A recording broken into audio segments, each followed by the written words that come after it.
What is going on, guys? It is Wrestlelamia here, back with another video. Join us now as we look at this week's edition of the Blue Brand, as well as the wildest news stories and rumors you need to know, including Becky Lynch retires, Kevin Owens out indefinitely, is Drew McIntyre injured again, the WrestleMania set looking huge, what is The Rock cooking in his latest IG post, spoilers, a new WWE champ has been crowned, what happened after SmackDown, is John Cena reviving the spinner title, and much more. Be sure to subscribe and hit that notification bell for daily wrestling videos and follow us on Facebook for exclusive lists. Also check out our new videos on Wrestlelamia XL.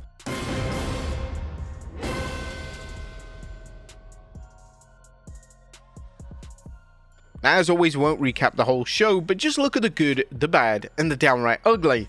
As always, we start off with the good, as number 1, teasing an Orton vs Nick Aldis match. Last night's tease of a Randy Orton vs Nick Aldis match was handled well as WWE scrambles to find a new opponent for the Viper following Kevin Owens' announcement that a serious neck injury is keeping him off WrestleMania. The segment played out well and it seemed organic, a significant achievement as this storyline has been rushed due to KO's unexpected exit from Mania, and it did play off Orton's recent return to hearing voices when he hinted Aldis' wife may incur the wrath of the Legend Killer. Randy Orton's line was, "If you don't deliver a match for yours truly at WrestleMania, I can't promise I'm gonna apologize to Mickie James after what I'm gonna do if I don't get my match." Now, even if Aldis doesn't compete and instead picks a new opponent, which could potentially be Solo Sikoa, the potential for a match has to have Aldis fans drooling in anticipation, as this will be his first ever match in WWE. Number 2, good intrigue with Legado del Fantasma. Now, does anyone really care about Legado del Fantasma? While the group is less meaningful than the Latino World Order, that could change with the intrigue fans have seen over the last few weeks, with Andrade taking a hand in guiding the faction in a new direction.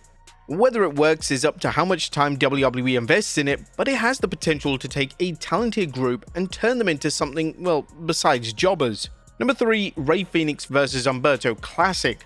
Rey Fenix is a potential megastar, and while defeating Humberto is no major accomplishment, no offense to Humberto, but the match gave fans a close-up look at Fenix's magnificent abilities in the ring, in part due to Humberto's ability to work and sell for him. Number 4, Cody Rhodes Microphone Maestro. Cody Rhodes really is a master on the microphone. Now, we weren't 100% convinced until last night's promo where the American Nightmare took what could have been a white bread babyface promo, but turned it into a lesson in how to hold the audience in the palm of your hand. We also love how WWE had all of the championship history in physical form laid out in front of him. It was honestly a great touch. And the Damian Priest Drew McIntyre brawl. Now, unlike Charlotte and Tiffany and LA Knight vs Jacob Fatu, the Drew McIntyre vs Damian Priest brawls have been effective because each superstar has looked strong, as opposed to looking like a victim, and their intensity of their violence has whetted fans' appetite for the Mania match. But that was good. What about the bad? Is number 1, why is the IC champion competing for the tag titles? Or why is Women's Intercontinental Champion Lyra Valkyria challenging for the Women's Tag Team titles? While it's obvious this challenge will lead to a Lyra vs Bayley program, it's a sad reminder that the Women's Tag titles are a complete afterthought, and WWE sees them as a prop for getting over singles programs rather than building the tag division. And does it really feel like Mania? This year's WrestleMania just feels a little bit off, not only due to what some fans see as a lackluster card, but the lack of a strong build. Last night's show was no different, and fans can only hope that WrestleMania rises above what looks like a largely mediocre card. I mean, we only have one stipulation for the whole event. This is WrestleMania, for crying out loud. At this point, it doesn't feel like WrestleMania is in 6 days' time, it feels like it's still a month away. Do you guys feel the same? Now, there was nothing downright ugly. SmackDown did use its 3 hours effectively, despite the build towards WrestleMania coming up a little short. Hopefully, they're going to go all in on the go-home show next week, and we will see the return of John Cena. What do you guys think of the Blue Brand this week? Let us know in the comments down below. Now, let's move on to the news. Now, first story looks at Kevin Owens out indefinitely. At top of today's news is a major update on Kevin Owens, who recently informed fans that he can't compete at this year's WrestleMania against Randy Orton due to a serious neck injury. But now Fightful Select has an unfortunate update, as Fightful Select Sean Ross Sapp has confirmed that Owens' surgery actually hasn't taken place yet. Those we spoke to in WWE aren't expecting him back in 2025 and say it's quite possible he will miss next year's WrestleMania. Now, despite the Observer's report that Owens underwent surgery on April 7th, whatever the case, we send our best wishes to Kevin Owens for a speedy recovery, and hopefully the match against Sami Zayn at Elimination Chamber wasn't his final match ever in WWE. Next up, Becky Lynch retires. Now it seems that Becky Lynch appears to be done with wrestling altogether, at least if some recent comments should be taken at face value. Lynch appeared on the Ultimate Improv show on Friday and addressed WrestleMania 41. It's WrestleMania season, isn't it? I'm not wrestling anymore. Maybe one day, but not right now. But my husband is. Now, Lynch signed a new deal with WWE, and while she continues to hint that she may not return to wrestling, it seems unlikely that Becky would have signed a new deal if she felt like she was through with the grappling game. However, she may have changed her perspective on things during her time off the road and being a mother. Perhaps she's very satisfied with being a full-time mother and seems content that she's done all that she's ever wanted to do in the WWE, even main event WrestleMania. Do you guys think that Becky Lynch is fully retired? Let us know in the comments down below. Next up, Drew McIntyre injured again.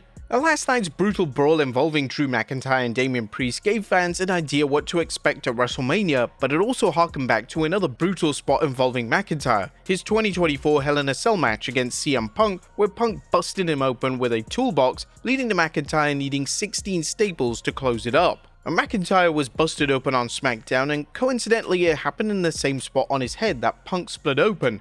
PW Insider reports that the gas shouldn't keep Drew out of action, which is good because WWE is already dealing with the loss of one major match, that being Kevin Owens vs Randy Orton. Next up is John Cena reviving the spinner belt. Could the WWE Universe see the return of John Cena's spinner version of the WWE Championship? Well, Cody teased this on SmackDown when he showed the fans what the Undisputed Championship could look like if Cena wins. Would you want John Cena to bring that belt back if he captures number 17? Next up, the WrestleMania set looking huge. While WWE fans have mixed feelings about this year's WrestleMania card, the WWE appears to be sparing no expense regarding the show's set, with a recent photo suggesting the stage will be huge. Now expect to see more photos as this week progresses, and you can be sure that we'll have the latest look at things along with any last minute news and rumors about WWE's biggest show of the year. Next up, the WWE Women's Tag Team Titles match, official.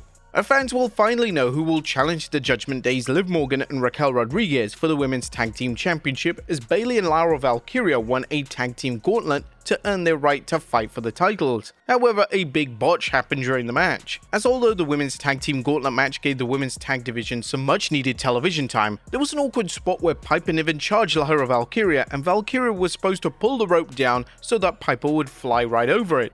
But instead, the spot went very wrong, looking downright awful, and reminded us of that spot where Titus O'Neil got caught in the ropes during his Royal Rumble elimination. Next up, the latest rumor on Alexa Bliss's return. Now it's time for what's becoming a reoccurring theme in Alexa Bliss's career, her fondness for teasing fans via social media that she's returning soon. The latest rumor can be found on her Instagram stories, where she posted a video and told fans, "I have a busy week.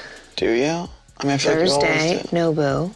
Vegas Friday." Ringside News commented on the rumors that Alexa Bliss is still slated to return alongside the Wyatt Six, Bray Wyatt's mysterious faction that is yet to fully materialize on WWE programming.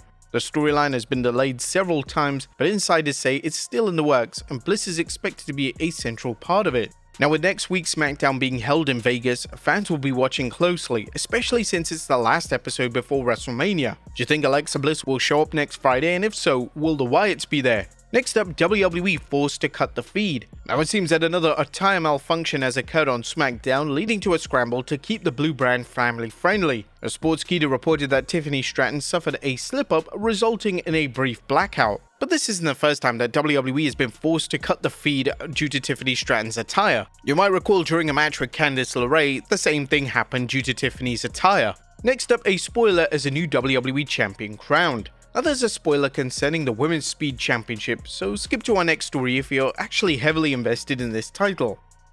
There is a new Women's Speed Champion as NXT superstar Sol Rucker defeated Candice LeRae for the title. Congratulations to Sol on this title win. Next up, what is The Rock cooking? Now we haven't seen the final boss ever since his appearance at Elimination Chamber, where John Cena sold his soul and turned heel in front of Cody Rhodes, beating him down. Whilst many are still anticipating The Rock to make an appearance at WrestleMania 41, as there's still no clue as to what he has to do with John Cena's heel turn, he posted a video of himself solving a Rubik's Cube on his Instagram stories. But interestingly, in that video, he's wearing a New Japan Pro Wrestling t-shirt. Now, since The Rock is on the TKO board of directors, could he be signaling at a collab between WWE and New Japan Pro Wrestling? Next up, who is inducting Lex Luger into the Hall of Fame? Now, who is inducting Lex Luger into this year's WWE Hall of Fame class? Fans, not to mention Lex, have been asking who would do the honors for the total package, as Luger has made it known that he'd love to have his longtime friend Sting to induct him, and if possible, Diamond Dallas Page as well. Now, unfortunately, with Sting being under contract to AEW and WWE and AEW relations being at an all-time low, it didn't look good for the Stinger showing up. Sadly, that's the case, as Sportskeeda is reporting that DDP will induct Luger. However, that's not a bad thing. That's a good thing because Page has helped Luger with his physical impairments, as Luger suffered a freak injury several years ago that paralyzed him to the point that Lex couldn't even stand up. But thanks to DDP, he now can. Also, WWE announced that The Undertaker will be inducting Michelle McCool, which makes sense because that's her husband. Shawn Michaels will be inducting Triple H, and CM Punk will be inducting the first ever match to enter the Hall of Fame, the match between Bret Hart and Stone Cold Steve Austin at WrestleMania 13, which is no doubt going to be one or two on the greatest ever WrestleMania matches of all time. And finally, what happened after SmackDown. And last but not least, John Cena had best be prepared because Cody Rhodes unveiled a new move after SmackDown went off the air. The American Nightmare took his suit off, then kicked it old school by showing his version of Scotty 2 Hotty's iconic move, the Worm. A move that Alpha Academy's Otis has also taken a new height. There's no word if Cody will use this as a setup for the Crossroads, but as we know, when the cameras go off, nothing is taken too seriously. But there you have it, folks. Our look at SmackDown, as well as the wildest news stories and rumors you need to know. Be sure to leave your comments down below, and I'll see you next time with some more wrestling content.